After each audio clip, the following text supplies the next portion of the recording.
ये आकाशवाणी रायपुर है। छत्तीसगढ़ी समाचार बुलेटिन के संग प्रथा शर्मा के जय जोहार। अब सुनाओ आज के प्रमुख समाचार। केंद्र सरकार हा अवैया जनगणना में जाति गणना ला शामिल करे के लिए निर्णय। आज नई दिल्ली में हुए मंत्रिमंडल के बैठका में हुई फैसला। सेवा समाप्त बीएड अर्हताधारी सहायक शिक्षक मन बर राज्य सरकार के बड़का फैसला। सहायक शिक्षक विज्ञान प्रयोगशाला के पद में हुई समायोजन। पहली विश्व ऑडियो विजुअल एंटरटेनमेंट शिखर सम्मेलन वेवसा काली ले मुंबई में होही शुरू। प्रधानमंत्री हा करी उद्घाटन। अब समाचार विस्तार ले।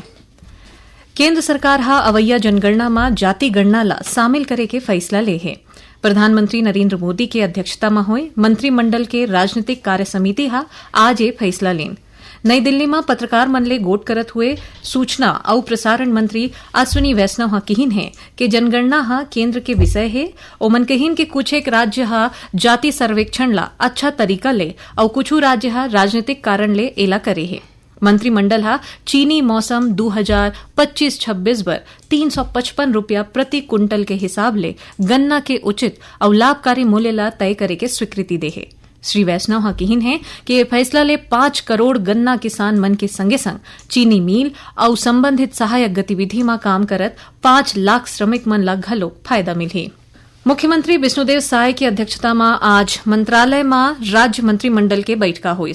मंत्री परिषद हा एक ठिन बड़का फैसला लेवत हुए प्रदेश के 2621 बीएड अर्हताधारी सहायक शिक्षक मन ला अंतर विभागीय समिति के अनुशंसा के अनुसार सहायक शिक्षक विज्ञान प्रयोगशाला के रिक्त 4422 पद पर समायोजन करे के निर्णय ले है। एकर बर स्कूल शिक्षा विभाग ला अधिकृत करे गे है। उप मुख्यमंत्री अरुण साव हा पत्रकार मन ले गोट करत हुए बताइन कि ए शिक्षक मन के बछर 2023 में सीधा भर्ती में नियुक्त करे के बाद सेवा ला समाप्त कर देगे रहीस। मंत्रिमंडल के फैसला ले अब सहायक शिक्षक मन ला राहत मिली।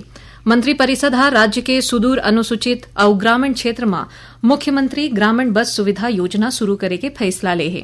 उप मुख्यमंत्री हा बताइन कि योजना ले जुड़े गाड़ी मालिक मन ला गांव वाले रद्दा में गाड़ी चलाए बर प्रथम परमिट निर्गमन के तारीख ले 3 बछर अधिकतम अवधि बर मासिक कर में पूरा छूट दे जाही।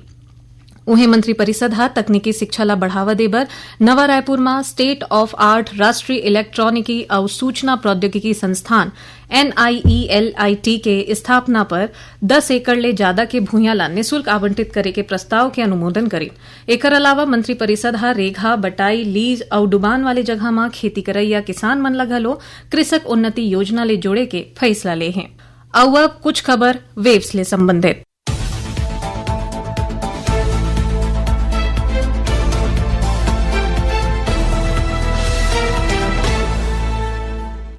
पहली विश्व ऑडियो विजुअल एंटरटेनमेंट शिखर सम्मेलन वेवसा काली 1 मई ले मुंबई के जियो वर्ल्ड कन्वेंशन सेंटर में शुरू होही।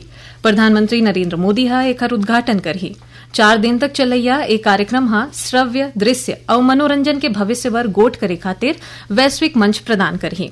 कार्यक्रम में वैश्विक मीडिया संवाद, क्रेता विक्रेता चर्चा, आगू आवत सृजनकर्ता मन बर अपन सामग्री ला प्रस्तुत करे और बढ़ावा दे के सत्र और कहानी सुनाए के नवा जमाना के प्रारूप के बारे में घलो जानकारी दे जाही।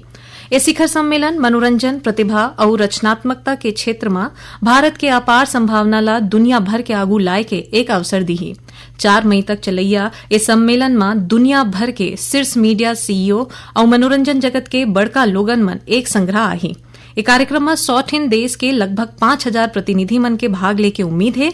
एकर अलावा कतकोन दिग्गज कलाकार अमिताभ बच्चन, रजनीकांत, चिरंजीवी, मोहनलाल, नागा अर्जुन, शाहरुख खान, अनिल कपूर, अक्षय कुमार, आलिया भट्ट और आमिर खान हा शिखर सम्मेलन में भाग ली है। इस सम्मेलन में लोगन मन ला भारत के संगे संग दुनिया भर के कतकोन जगह के कला, संस्कृति और सिनेमा की झलक देखे भर मिली। छत्तीसगढ़ी समाचार बुलेटिन आप मन आकाशवाणी रायपुर ले सुनत हव। छत्तीसगढ़ के खबर ले है आपकी वास्ता और खबर के विश्वसनीयता ले है हमार वास्ता। आकाशवाणी समाचार रायपुर के प्रादेशिक समाचार बुलेटिन के संगे संग हमार समसामयिक कार्यक्रम आप रेडियो के संग अपन मोबाइल में घलो सुन सकत हो। आकाशवाणी समाचार फेसबुक, ट्विटर और यूट्यूब में घलो हावय। हमार फेसबुक पेज हरे Chhattisgarh news on AIR, Twitter handle CGAIR news और हमार यूट्यूब चैनल हरे छत्तीसगढ़ AIR न्यूज। तो अब रेडियो के संगे संग आपके मोबाइल के माध्यम ले हम आप तक पहुंचत हन। छत्तीसगढ़ के हर खबर पर सुनत रहो आकाशवाणी समाचार। अब आगू बढ़बो बाचे समाचार कोती। Council for the Indian school certificate examination ISCE के 10वीं और ISC के 12वीं परीक्षा के परिणाम ला घोषित कर दे है। 10वीं के परीक्षा में 99.37% के संग छात्र मन छात्र ले ज्यादा अच्छा प्रदर्शन करे है। फिर 12वीं के कक्षा में घलो 99.45% छात्रा मन ही पास हो पाए हैं। उन्हें छात्र मन के पास हुए के प्रतिशत 98.64% रहीस। काली अंतर्राष्ट्रीय श्रमिक दिवस हरय। ए मौका में श्रम मंत्री लखनलाल देवांगन श्रमवीर मन ला बधाई और शुभकामना दे है। उमन कहिन है कि राज्य सरकार श्रमिक मन समेत सबो जरूरतमंद लोगन मन के विकास पर हर संभव कोशिश करत है। संगे संग श्रम विभाग के तीनों मंडल, छत्तीसगढ़ भवन और आने सन्निर्माण कर्मकार मंडल, संगठित कर्मकार, राज्य सामाजिक सुरक्षा और श्रम कल्याण मंडल के माध्यम ले योजना के सफल क्रियान्वयन होवत है। प्रदेश में अक्षय तृतीया के परब ला आज उत्साह के संग मनाए जाते। छोटे लइका मन एक कोती गुड्डा गुड़िया के बिहाव करीन त उन्हें दूसर कोती लोगन मन ला मंदिर देवाला में दान दक्षिणा करके विशेष पूजा पाठ करे बर देखत गिस।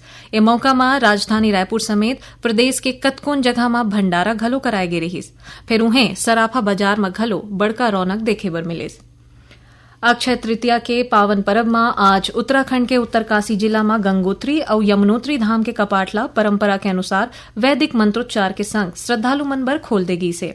एकर संगे संग चार धाम यात्रा के शुभारंभ हो गए है।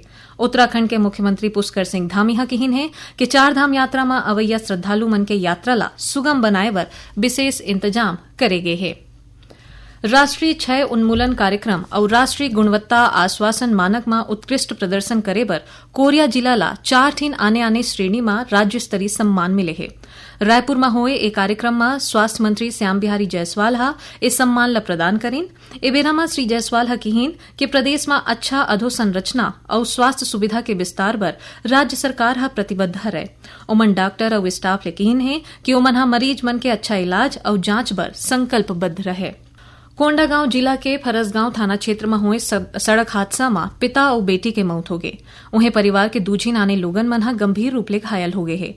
जानबा के अनुसार एक परिवार अपन मोटरसाइकिल ले बिहाव मनाए बर फरसगांव ले केसकाल कोती जात रहीन। फिर यही बेरा में माझीहाट गांव के तीर में उखर मोटरसाइकिल अनियंत्रित होके दूसर डहार ले आत कार ले टकरा गिस। ए हादसा में दूजिन लोगन मन के मौका में ही मौत हो गए। उन्हें दूजिन आने घायल मन ला कोंडागांव जिला अस्पताल में भर्ती कराए गए है। इति नारायणपुर जिला के कुतुल और बेड़मा कोटी के बीच हुए रद्दा हादसा में एक झिन माई लोगिन मन के मौत हो गए, जबकि 2 झिन ट्रक चालक समेत 5 झिन लोगन मन ला सामान्य चोट आए हैं। कबीरधाम जिला के अतिरिक्त सत्र न्यायालय गांजा तस्करी में शामिल 6 झिन आरोपी मन ला दोषी बतावत हुए 15 बछर के कारावास और 1 लाख रुपया के जुर्माना के सजा सुनाए हैं। आरोपी मन ला इंदौर के नार्कोटिक्स कंट्रोल ब्यूरो NCB 20 मई 2022 के गांजा रखे के आरोप में गिरफ्तार करे रहे। फिर गिरफ्तारी के बाद NCB उही बछर में 11 नवंबर के मामला के शिकायत दर्ज करीन और 14 नवंबर ले ए मुकदमा ला शुरू कर दे रही। अब पेश है मौसम के हाल।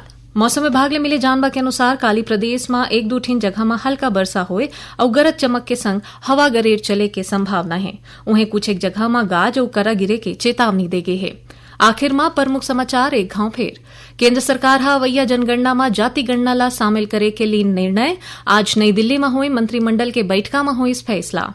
सेवा समाप्त B.Ed अर्हताधारी सहायक शिक्षक मन बर राज्य सरकार के बड़का फैसला। सहायक शिक्षक विज्ञान प्रयोगशाला के पद में होही समायोजन। और पहली विश्व ऑडियो विजुअल एंटरटेनमेंट शिखर सम्मेलन वेवसा काली ले मुंबई में होही शुरू। प्रधानमंत्री करिए उद्घाटन। एक संग छत्तीसगढ़ी समाचार बुलेटिन इहे सिरावत है। जय जोहार।